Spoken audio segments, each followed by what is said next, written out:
What's up, everybody? Nick Powell's publisher of 1851franchise.com. If you like these videos, please click subscribe. We're talking Gigglewaters coming up next. All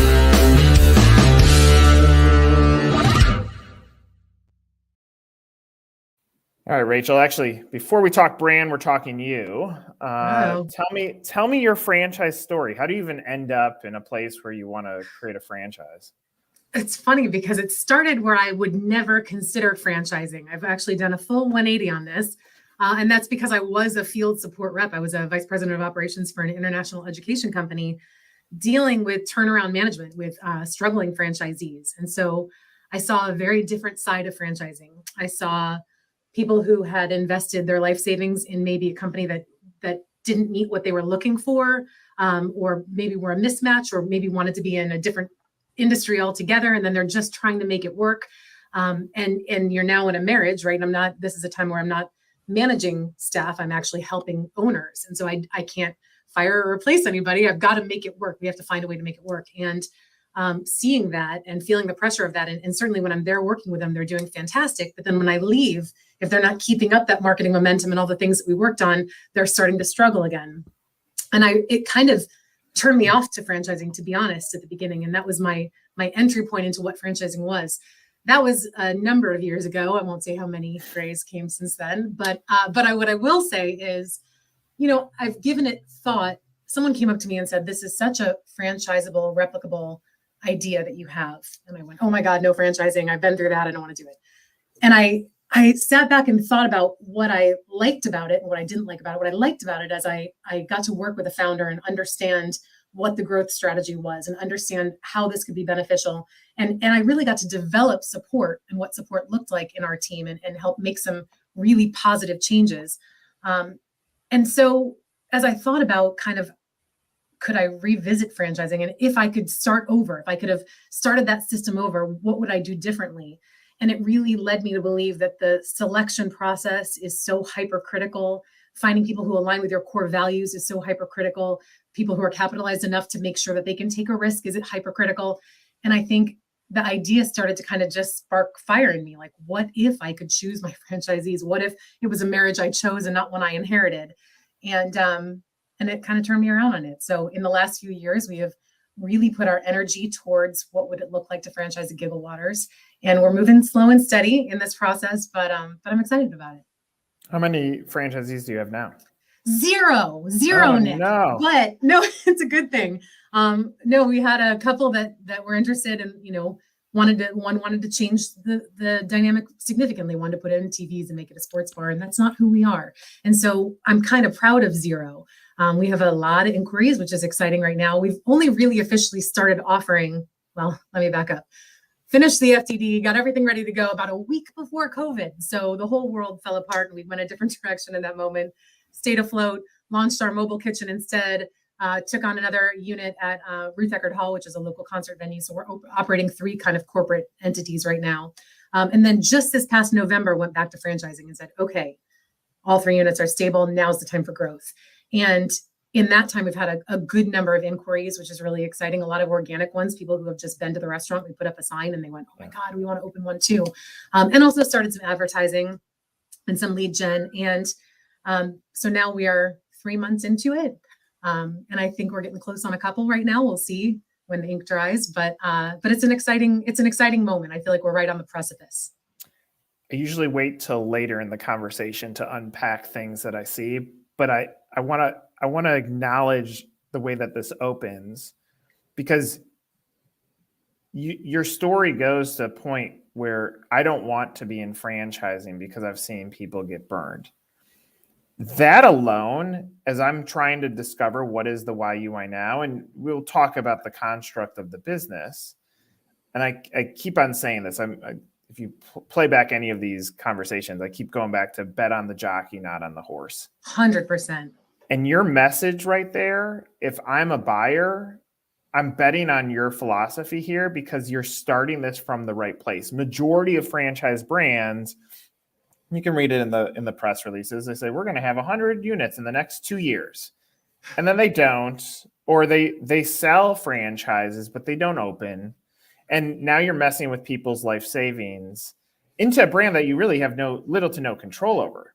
And I think what you just said is deeply important. Now, in my opinion, where you miss is I would go play that back. I would go stare at your website and I would change the content on there. Because like the first image, you have an empty restaurant. Nobody wants to see an empty restaurant. Like, why are you selling an empty restaurant? You need to sell it with customers. Fair point. We actually just did some photography and we're doing some more tomorrow morning. So But people, yes, you're right. You're right. You get caught up in the beauty of the aesthetic that you've created and not the magic of the time you're there. But and we will reshoot that, and I appreciate that feedback. To what you're saying, when you know what you don't want, you better know what you do want, right? You get clarity. There's clarity in that. And I'm so incredibly grateful for having seen the difficult side of franchising, to know how I want it set up from the beginning. I don't want to be someone who just explodes and has ridiculous uncontrolled growth. I want hyper local. I want my first 5 in very close driving distance. I'm only focusing on Florida at this moment because I want to give incredible support. You know, the people who jump on board at the beginning of a franchise system are really special trailblazers. They are people I want to link arms with. And there's some benefits for them, right? They have open territories. They have full accessibility to the leadership. So it's a partnership that is different than you are when you're number 200 in the system. I'm not in a fast race. I'm in a smart race. And I'm grateful for the ability to discern that. Take all those words and reshape the content on your site. Because again, like I think the way that you're talking is exactly what I would want to hear for me from a franchisor. But as a buyer, like all those words are backed by your life experience that leads you to why you even franchise this thing. And it's close. Like I can see glimpses of it. Like we believe in bringing people together is a good starting point. I would tear up the rest of that words and then replay what we just talked about, because that helps position the why you why now. And if you think about a franchisee, I'm going to skip to another statement, but you think about a franchisee, part of the reason why those mistakes happen is because they don't know how to educate themselves on what franchising is. And every franchisor, like even on yours, it says request franchise information. That's the first message I see. But it's like, well, wait a second, let Rachel explain to you what franchising is from her lens, because now you're educating the buyer and now you're truly giving them the tools to be successful. So what's an FDD? What is this big ass document that you're going to see? What's an item 19? Like, how are you supposed to read this? Your cost to get in. Yeah, it sets a standard. It's not going to be perfect. And then you start, in my opinion, you, especially with your background, you jack up the investment a little bit more and put all that into the operating capital so that the franchisee doesn't feel stressed from the time they've signed the franchise agreement to the time they open. And you've set their expectations right. But I think ultimately all of franchising is built to sell franchises, and your mindset is how do we develop franchisees? It's two different mindsets, you know. I love that. Agree 100%. So you're talking about slow and steady. What does that, like, you talk about the first 5 being local. Where do you see this where do you see this going in the next, say, 24 months against what you've seen in the previous 24 months? And what are some of the indicators that make you optimistic that you could go in the direction and head in the direction that you want to as a franchisor? I think the next 24 months, you know, it's hard to look in a crystal ball. And I also want to acknowledge that it took us more time to build out than I expected, right? It was our first time dealing with the permitting process and all of that. So it's hard to predict openings, but I would expect in the next 24 months to have 3 to 5 franchises in the process somewhere in the cogs.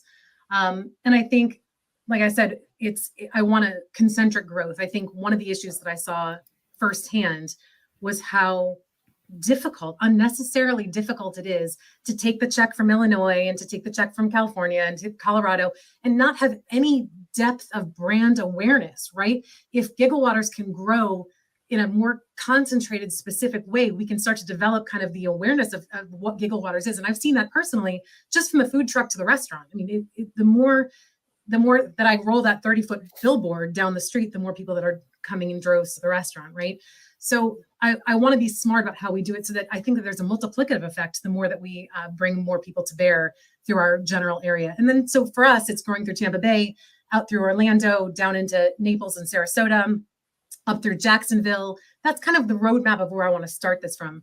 Beyond there, I would probably go up into the Southeast, across the West, avoiding registration states and kind of finding the sweet spots that we want to grow, but in a smart way. I mean, certainly, a great operator who is a cultural core value fit is going to be the priority, but they also have to be in an area that makes sense for the overarching kind of growth that we see for the whole company. Are you making item 19? We have, with top line revenue. Yep. What's that number say? It was just over 2 million last year. That's great.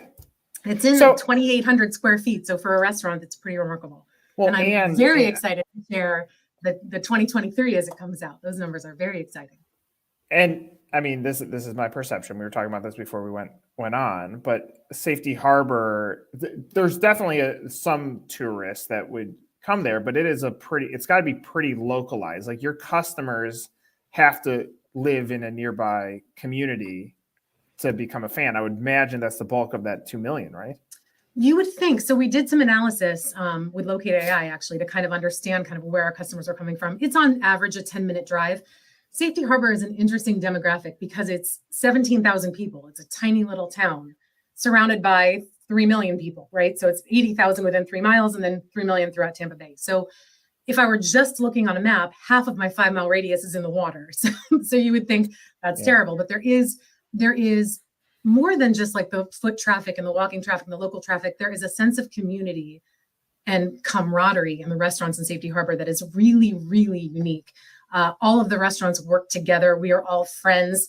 We all message on a group thread and say, hey, run into Restaurant Depot. Anybody need anything? We all work together. We coordinate marketing initiatives together and street festivals. When we do our third Friday, we coordinate the music and the way that we move the crowd from one end of the street to the other. Like, it's a really collaborative, cool environment in which the locals absolutely take care of us.